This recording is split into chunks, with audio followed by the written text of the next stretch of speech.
Birds, may hapon sa inyo ha. Dirita karon sa sitwasyon sa Upper Bulanan na tulay. Grabing baha, birds, tupong na sa bintana.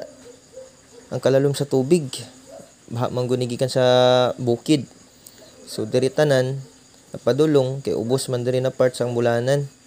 Unya ang sapa manggod pod diri, birds, kay galiko-liko ba.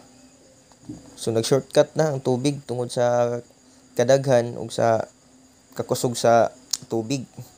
Balay nila Antimidar daw nagtupong na ang tubig sa ilang bintana. So birds, sa mga muagi pamidsayap to bulanan or bulanan pamidsayap, so amping ta kay gabaha di ari mas maayo siguro ambot lang kung nagabaha ba dito sa may Milaya pod na agianan na tulay, pero paminaw ko gabaha gihapon.